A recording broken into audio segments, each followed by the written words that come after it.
definitely gonna get a social Saturday. It's definitely, you know what I'm saying, it's social Saturday. I might hit y'all with a little social Saturday stream later on. I don't know. Point is, though, we about to catch this little, you know what I'm saying, we got these mysteries of that internet, you know what I'm saying, mysteries on the internet. What I was about to say, yeah, I'm gonna do the other one too, that YouTube Darkest Videos Volume 8. I'm gonna do that one later on. I'm gonna drop this one first though, so y'all let me know if y'all want that YouTube Darkest Videos. And yeah, I appreciate you and I appreciate your time. Anyways, let's get into these mysteries. Bro, let me get my mind right though.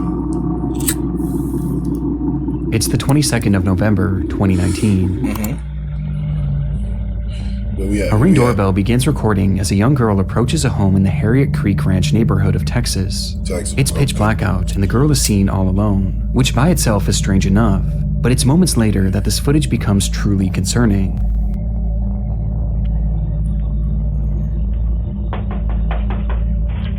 What's going on, little twin? Please. What's going on, little twin? Somebody help little twin.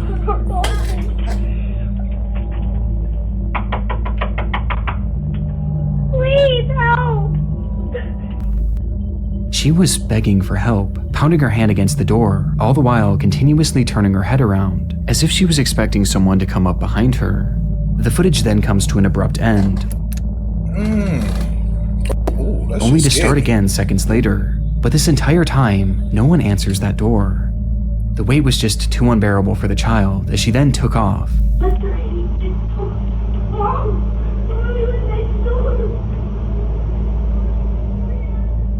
Yelling incoherently in the street before running out of view of the camera. Frustratingly, this footage was only viewed by the homeowner well after the fact, and reports seem to indicate that this was a property that they rented out rather than lived in, with it being unoccupied on that night. But after seeing the video, the homeowner immediately contacted law enforcement and shared the video online in the hopes that more information would come forward, as it seems that neither they nor the police had any idea who this child was or why she needed help. But since these clips were first shared, these questions have still yet to be answered, at least publicly, as there have been no updates from law enforcement. Along with this, there have been no accounts from neighbors about the incident or any footage from other homes in the neighborhood, perhaps implying that this was her one and only stop of the night.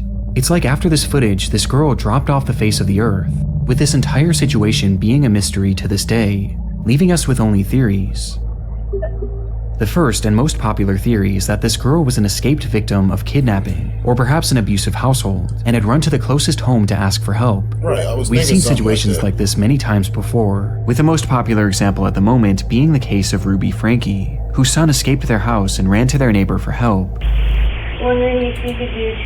You know, I was thinking something like that, you know what I'm saying? Like maybe, you know what I'm saying, like her parents was fighting or, you know what I'm saying, anything like that was going on, toxic household, something like that. And then she just ran to the neighbor's house for help and all that. And so I'm thinking like, you know, they're going to report it, the cops going to come, they're going to go to the crib, you know what I'm saying, and find out what's going on, bro. But, Taking me to the nearest police station. Well, actually, just one's fine. This certainly falls in line with this girl's behavior, as she was clearly scared about someone or something following her, hence why she kept looking back. And given that there have been no updates to this case, and that seemingly no one else saw her that night, it would indicate that whoever she was running from had recaptured her shortly after.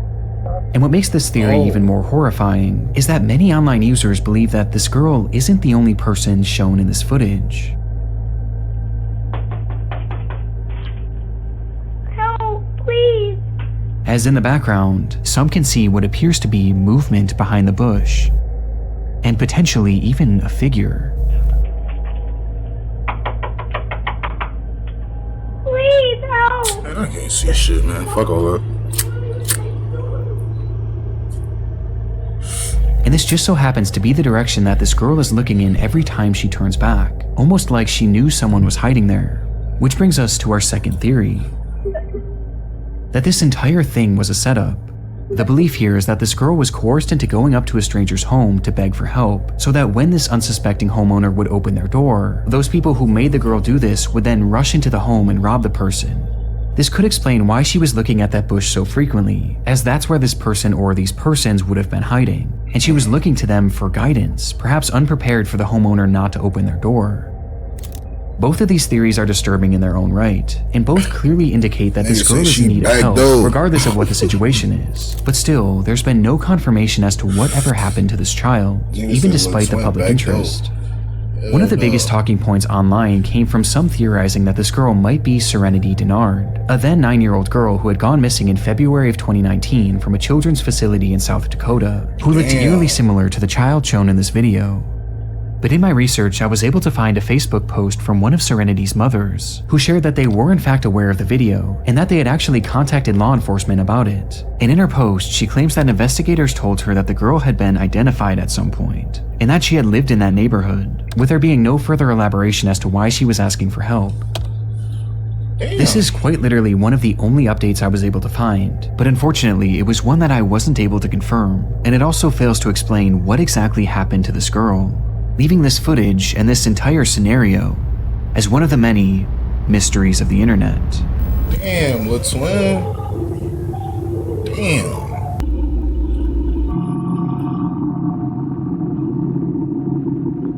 It started with a police chase. An officer parked alongside a highway in North Amsterdam had witnessed a black Mercedes speeding down the road and was now desperately trying to keep up with it. But the effort was to no avail, as the Mercedes would soon disappear from the officer's view. And when it would come back into view minutes later, it wasn't moving. It was instead left abandoned on the side of the road, the driver's side door hanging wide open, and the driver himself being nowhere to be seen, leaving that officer alone with the suspect's car, but no suspect. However, the vehicle hadn't been left entirely empty, as in the driver's rush to flee the scene, he had accidentally left his cell phone behind. And so the contents of this phone would be searched, which quickly led to the discovery of this driver's identity. But for investigators, there was a far more pressing finding on that device. A finding in the form of a minute-long video stored on the man's camera roll that indicated that this driver may have been involved in a crime far worse than just speeding.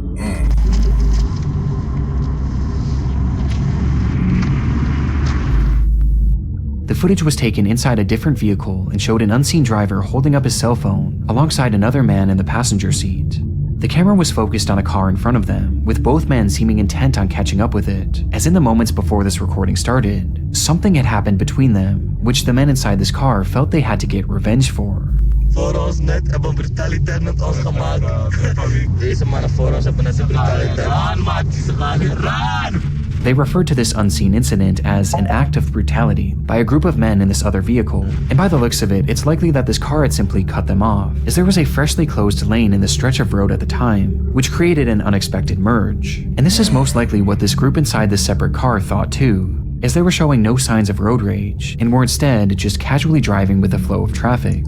However, it's clear that the men behind the camera felt differently, as in their minds, what this other driver had done to them was so awful that it was worthy of only one punishment: death. Damn. Damn. Ja, dan oké.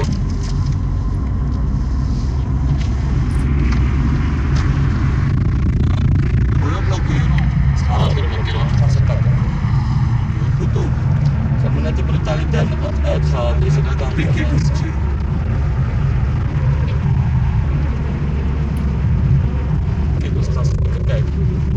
And so, this duo inched their vehicle closer and closer to this anonymous car, while continuing their rambling about this act of brutality.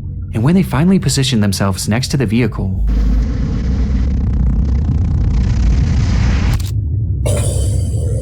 the man in the passenger seat brandished a pistol and pointed it directly at the driver of this vehicle. Damn. The footage from here is incredibly shaky, and the window had been rolled down, causing the audio to peak and become distorted and indecipherable. Twin say we own that. Oh, he ain't blow that? Because of this, it's hard to say for sure what happens next, but it appears that the man holding the gun attempts to fire the weapon before pulling it back into the car, cocking the revolver once more, and firing again. Oh.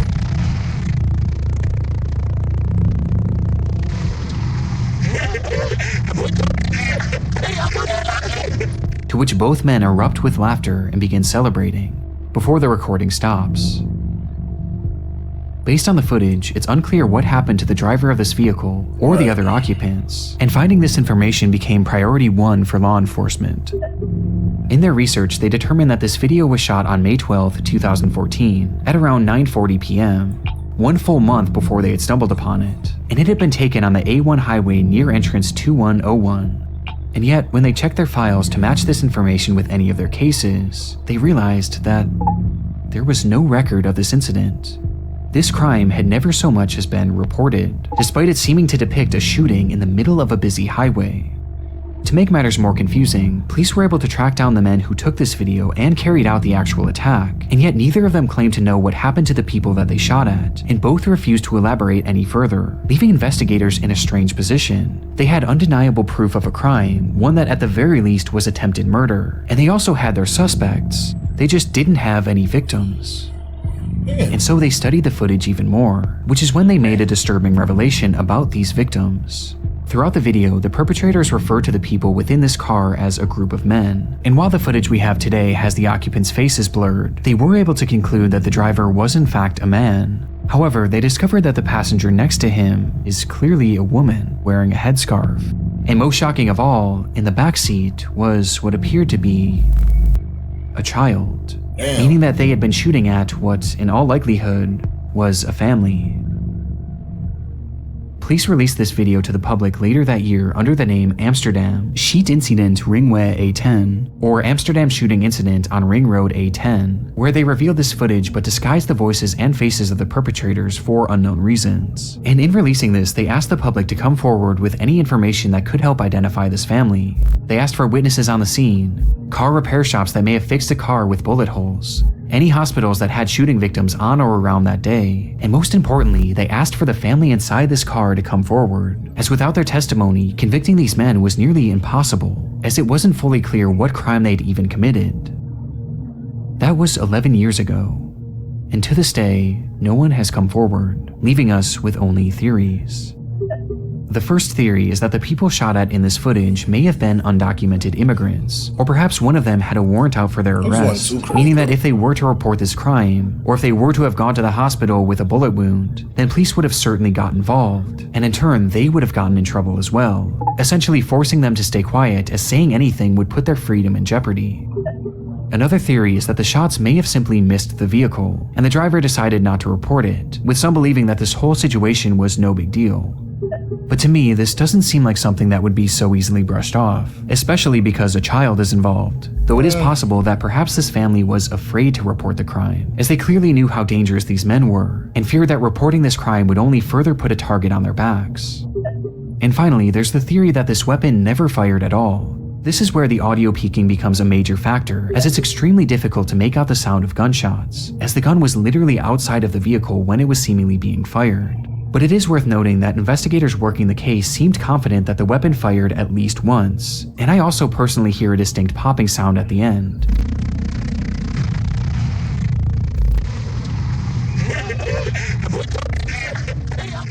But it's hard to say for sure, and it also is possible that this group was using blanks, with this all being an attempt to trick the other driver into thinking that he was in danger. But even with these theories, we still have no idea the fate that befell this family, and it's clear that they have no desire to come forward, for reasons we just don't know. Which leaves the Amsterdam shooting video, an internet mystery that may never be solved. That shit was mid though, I ain't gonna lie, that's a mid little mystery, I ain't gonna lie, so that's mid mysteries, I ain't gonna lie.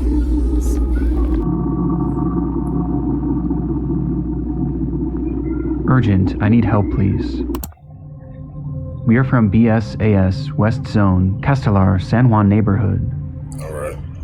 Her name is Emma Rosario Culk, who's been missing since Friday, June 12th. If you saw her, please call. Any information will be appreciated.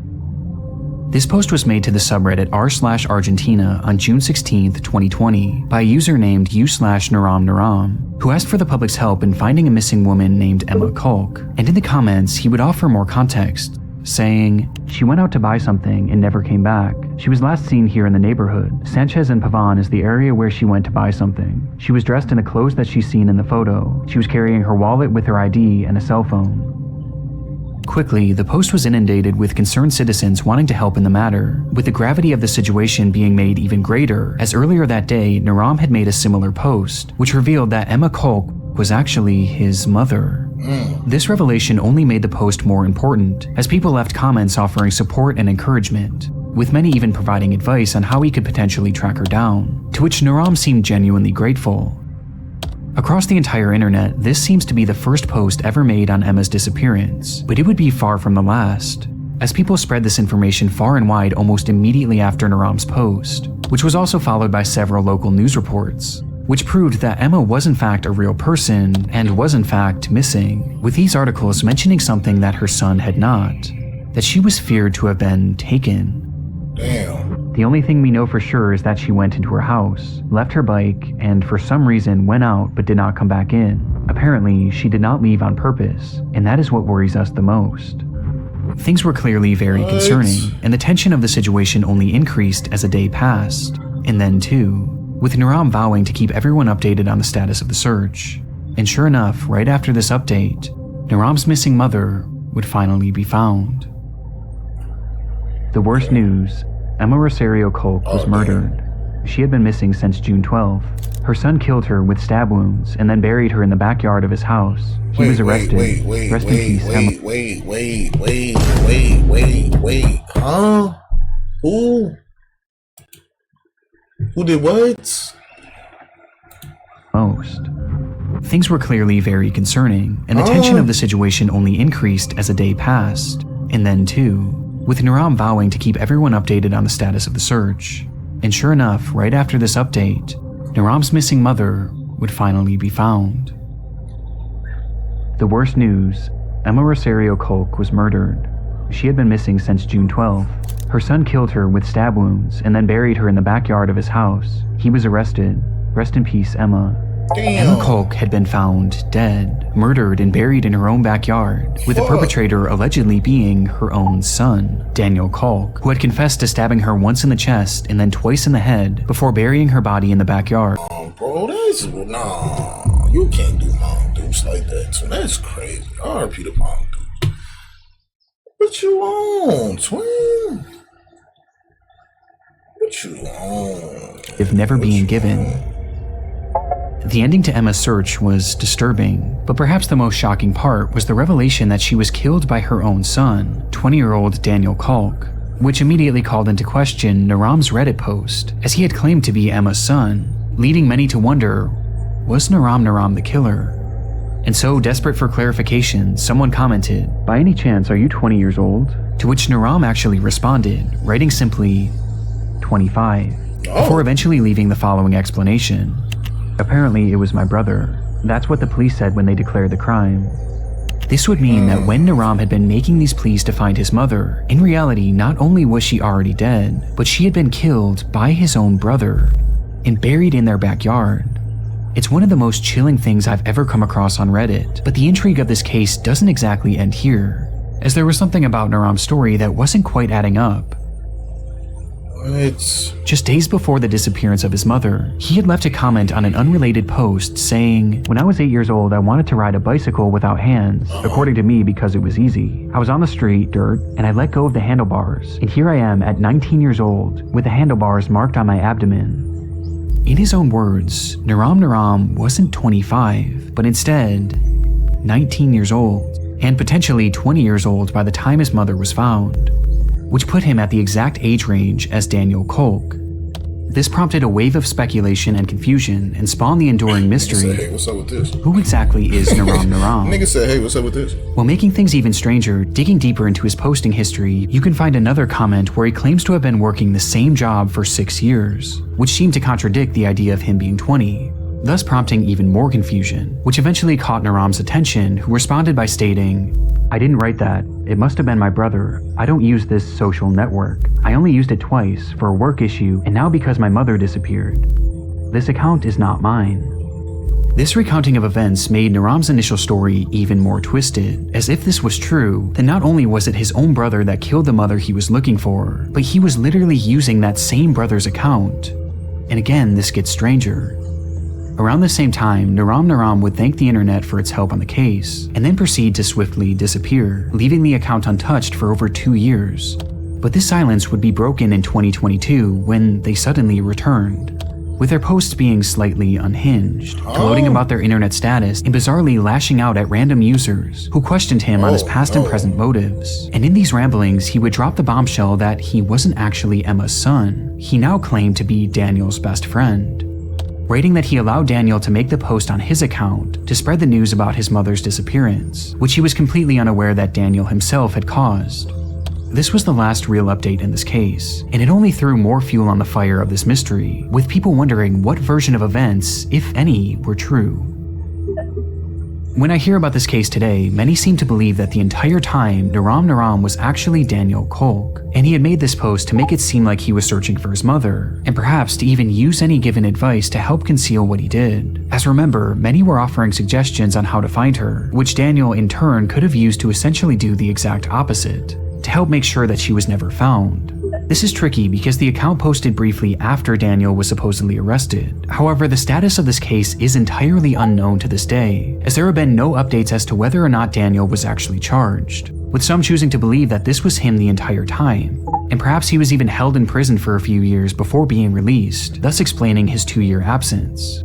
Another theory is that Naram was initially telling the truth, and that he was Daniel's brother, and that he was simply using the account to spread word of his mother's disappearance, before eventually abandoning it. And perhaps the most recent posting on this account was because it may have been hacked, which would explain the massive tone shift. Or maybe it's the most recent version of events that's the right one, and that this is actually Daniel's best friend. But why initially lie? And how do you explain the apparent inconsistencies in his age that are found throughout his posts? This entire internet mystery is one of the messiest I've ever come across, and nothing seems to make any sense, with the most inexplicable part being the very real murder at its core. A mother who was killed by her own son for no apparent reason, and given the lack of updates, it's hard to know if justice was ever served. I like that one, I ain't gonna lie. RP Mom Doopster, but that was a good one, I like that. I like that. It took several months for Angeline Pete's family to report her as missing. She had a long history of leaving home for extended periods of time, running off to join the circus and hitchhiking rides all across the Vancouver area, before eventually returning home to her normal life. But this time it felt different. None of her friends or family had heard from her since May of 2011, and it was now nearing the end of summer. This was especially odd considering that Angeline was known to be constantly texting, as well as updating her Facebook profile, with that profile now sitting completely dormant. But within that page filled with your typical selfies and normal life updates, there was one post that stood out, the final post she ever made. This photo was posted without context on May 20th, 2011, a day that just so happened to be the very last time that the vast majority of Angeline's friends and family members had heard from her. And when looking into the context of this image, her disappearance only becomes more concerning. Shit. That night, Angeline had been drinking with her fiancé Robert Calden in downtown Vancouver, and while the two were waiting to catch a ferry back home, something had sparked an argument, which eventually led to a full-on physical altercation. Oh no. This fight caused such a stir that eventually police would arrive on the scene, where they noted that Angeline's lip had been busted, leading to them placing Robert under arrest. Though in the end, no charges would ever be filed, as Angeline refused to give officers a statement and instead insisted on just going home, which led to the whole thing seemingly being dropped. It was directly after this that Angeline would post this photo to her Facebook account without any sort of context, before proceeding to disappear into thin air. Her motivation for doing this isn't 100% known, but one could assume that she was trying to make a record of this attack, perhaps in case something were to happen to her. The timing of this is more than a little suspicious and paints a horrifying picture of the potential fate of Angeline.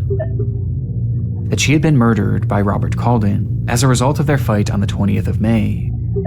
It's a case that seems as straightforward as it is disturbing, but that's only on the surface, as there was another factor at play here, as when the police stopped this couple from fighting on that fateful night, Robert wasn't the only one facing jail time. Angeline was no stranger to abuse. She had a long history of it herself, with her ex-boyfriend claiming to have suffered dozens of black eyes throughout their relationship, which had ended years prior. This violent behavior often stemmed from her trouble with alcohol, and Robert was clearly one and the same, with the two forming an extremely toxic relationship that often ended in one or both of them getting hurt. It was all too normalized for them, which was highlighted by one of Angeline's final texts, where she wrote, "Gee, my lip hurts. I hate him so much that I love him."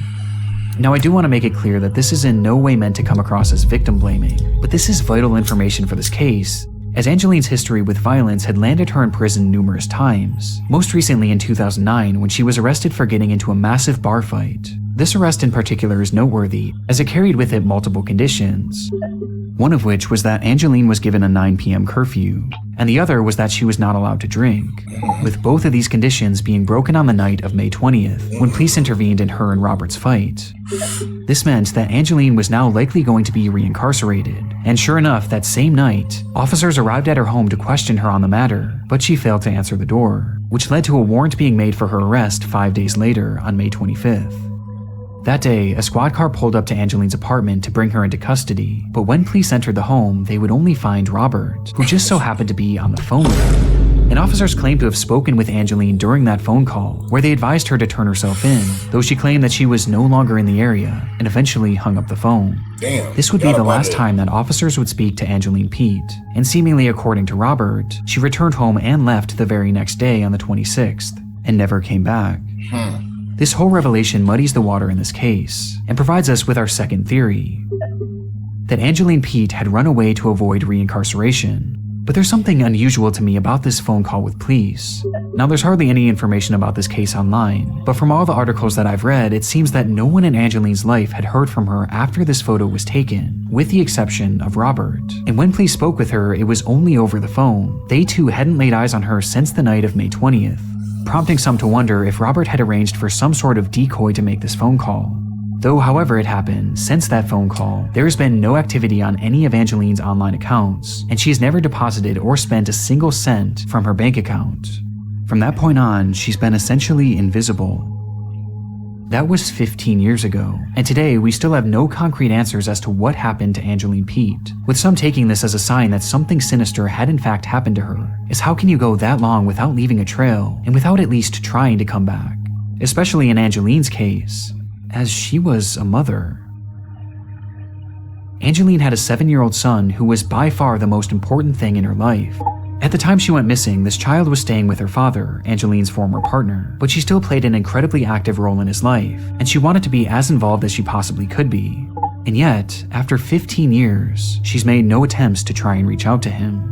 Again, people have taken this as a sign that Angeline has perhaps been killed, and it isn't just Robert who they think might have done this, as some believe that she may have been killed by someone that neither they nor Angeline even knew. As I mentioned previously, Angeline had a habit of hitchhiking, and she was known to do so in a way that was overtly dangerous. And interestingly, there were some unconfirmed sightings of Angeline after she went missing, with some reportedly seeing her in Port Hardy and Grand Perrier, areas that she would have had to catch a ride to. Now again, these are totally unconfirmed sightings, but what's so chilling about this is that if she had been hitchhiking through those areas, then she likely would have found herself doing so along Highway 16, which is now known as the Highway of Tears. Without getting too deep into this stretch of road is notorious for its disproportionately high number of women who have gone missing on it, and especially Indigenous women, with Aboriginal organizations claiming that as many as 40 Indigenous women have been killed or kidnapped while on this stretch of road. And coincidentally, Angeline was an Indigenous woman herself, who may have found herself hitchhiking on that very road. Angeline's disappearance is one of those cases that you can convince yourself that every theory is right. But as of right now, there's just no way to know what truly happened to her. And while this is an internet mystery for us, for Angeline's family, this couldn't be more real. Many of them are suspicious about Robert and believe that police didn't do a good enough job investigating him, as he was never even considered a suspect. But they also hold on hope that Angeline is still alive and out there somewhere, and they'll often hold events and vigils to keep her name in the spotlight, and to assure she knows that she can always come back home. And it's this hope that has fueled her son since she disappeared, as all throughout his childhood he played hockey as a way of helping to find her, with one family member saying, "That's why he wants to play hockey. So if he gets famous, his mom will find him." Aww. Aww. That's a sweet W little one. Is it more? Is it? Oh, that's it. Damn. Anyways, that was a good watch. That was calm. Oh, damn, man. That was calm. That was a good watch. That was a calm good watch. That wasn't too long.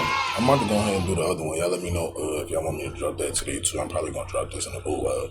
But yeah, let me know how y'all feel about this. Let me know what other ones y'all want me to watch. Shout out to all my twins, man. I appreciate y'all. Appreciate y'all time. That's ain't no bullshit. I'm going to go ahead and get out of here. I want to see y'all niggas in the next one, bro.